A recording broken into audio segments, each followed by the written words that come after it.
Hi, welcome to the C++ programming tutorial.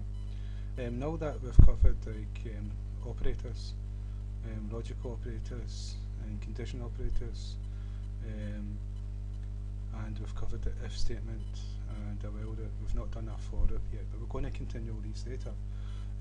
I'm going to look at methods. Now we've declared integers, but a method is different. And what I've done, in a method what we have is, in main we've got int. This is the type, return type, and it says we return an integer, and so we use the return keyword and we're given it an integer. This could be a variable that we've passed into main, or a global variable that we're going to return. We're not using this anyway, but because main requires an integer, that's what we have done. But you can have void, but not with main, not with the compiler that we are using. But I think with Visual C++, I think you can have void main. Not too sure. Right, so we've declared a method. This is a prototype. This is us telling the compiler, oh, we're going to make a method that we're going to use in the program, and we've called it test method. Now, a method is different from an integer, a normal type variable. So int number string name. So the same thing's happening here as the type and number, right?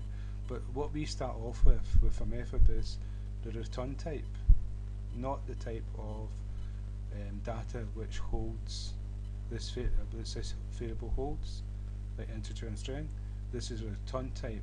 If the method returns something after it's called, like here return 0, then we've got to say what type it returns. If it returns void is a return type, believe it or not. If it returns nothing, then the return type is void. And so we've not returned anything in this method, and this is a prototype. And so what we've done, a prototype always ends with a semicolon. But the difference between name and test method is you have two brackets. Now these brackets, though they have nothing in them, because we don't pass anything into this method, and this is what we're telling the compiler. This is used to pass arguments, or to pass arguments or parameters. I was forgetting, right? Into here, which will go into the program, into the method, and we'll do something with it. But because it's the first method, we'll not put anything. So it doesn't return anything, and we don't pass anything into it. And then after the main, we define what test method does. Now this is the exact same as here. Void, we say if it returns something, then we say test method, and the bracket's important. That lets the compiler know this is not a variable, this is a method that's going to do something. And then we've got the braces, the start brace and end brace, and within the braces there's a group of code that gets executed in this method to do something.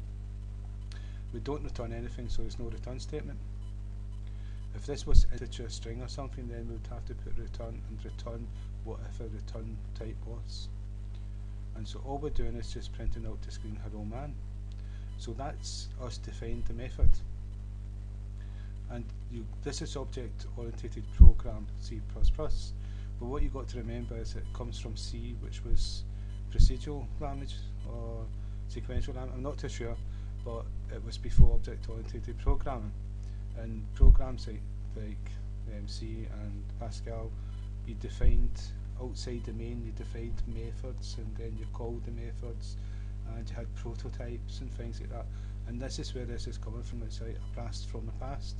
Well, if you look at Java, you make a class first, and everything's inside of this. And so it's probably a little bit more tidier. But this is really simple once you get used to it, and it's not difficult for the mind to comprehend, and to become accustomed to, and so people that used procedural image find object-oriented image more difficult. So this was, once your mind became structured in this sort of way, it was hard to change. Well, object-oriented image, it's easy to go from object-oriented image to a procedural one. And so what we've done here is we've defined the method, and inside the main what we do is we call the method, and when it's called, this code is executed, whatever that may be, and in this case it's to print out hello main. And so if we save the program, run the program,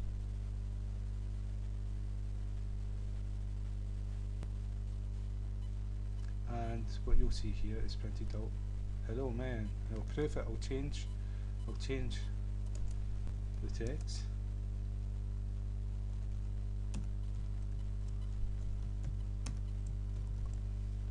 That's just to prove it's important that you can see these things. It's taking its time again. And so you can see hello main from test method. Right, so that's declaring methods, and so what I'm going to do is I'm going to do another one, int test second meth, and we need these brackets. So that's a prototype, and down here I'm going to define what it does. So it's int, the type's got to be the same, and the name is test sec meth, and braces to group the code that's going to be executed. And so what we're going to do is we're just going to return number 14. We can do that. Let's say we normally return a variable, but just so that you can draw numbers we're using, so we're just going to return number 14. So when we call this here, test sec meth, and so that's us called this method. It's going to return number 14, and so what we're going to do is we've got an integer called number here, so we're going to say number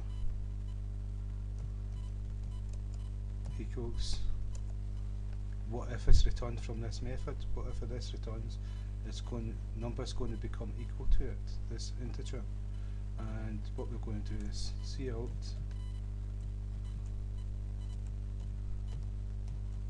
number, and I can also do this int l before we print out a number and l after, and so number is going to be printed after this method is called. So if we run a program,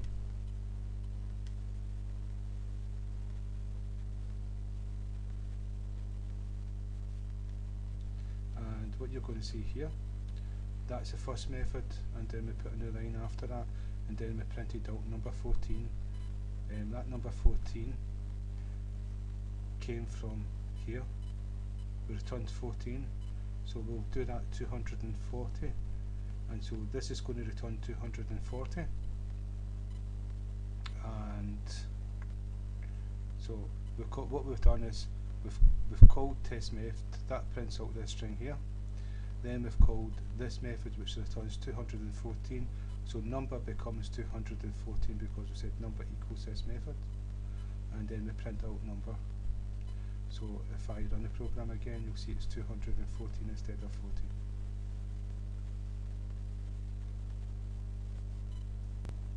Okay, 214. Right, so what I'm going to do, that's the return type, and with returned, what I'm going to do is I'm going to pass number int we'll call it num. We can call it what we want here, because the scope of this integer is just within this method. Once the method's finished, that variable is no longer in memory. And so now that we've declared it there, we have to say int num. It doesn't have to be the same name, so we'll drop in m just to prove it. It could be that it's wrong, going from one language to another. Sometimes there's just little bits of density, but it should be that you can use any name you want here. But in here, when we call the method, it's looking for an integer because we've declared it as taking an integer as an argument. Then when we've defined the method, we've defined it as taking an integer for an argument, and so it's looking for a real one, and we've got one called number.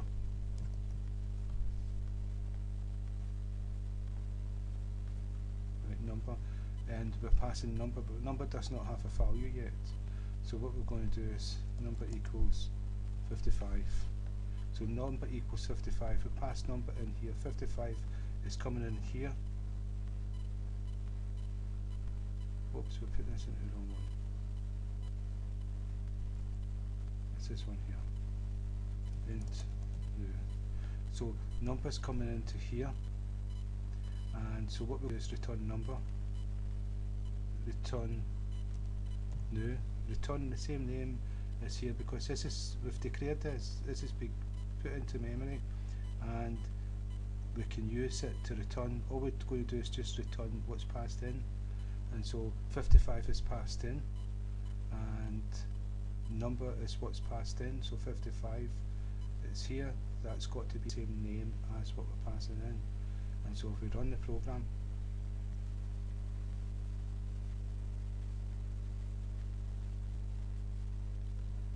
and what you can see here, presto, 55. We've returned 55, and what we've done is we passed that there 55. We'll change that to 75 just to show you that that is the case.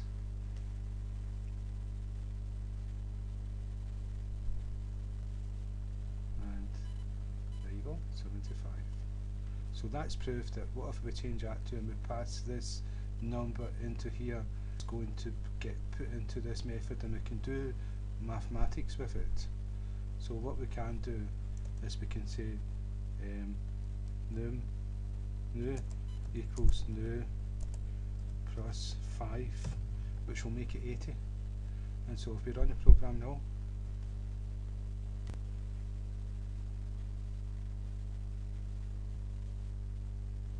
and there you go. So we've done something inside that method to that number. We could have done anything we wanted to it. A complicated mathematical equation could have went in there, and so we added 5 to what was passed into it, and then we returned new. If you have a look at that, you can see what's happened. And so methods are supposed to do something. So what we've done here is we passed in number, but again I can pass in a raw number rather than a variable, just to show you that we can do it.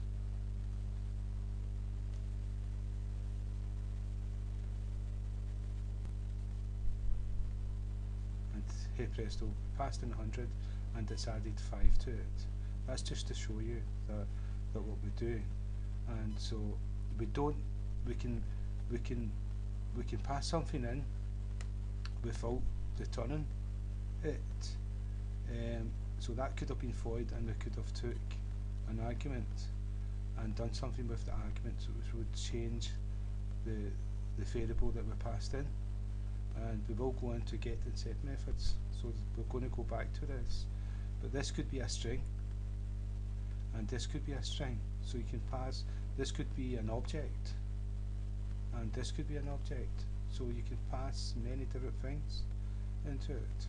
And so that's methods, and so we're going to move on with methods and things like that for the next tutorial. So I hope that's helped, and again, if it's helped one person, then I'm very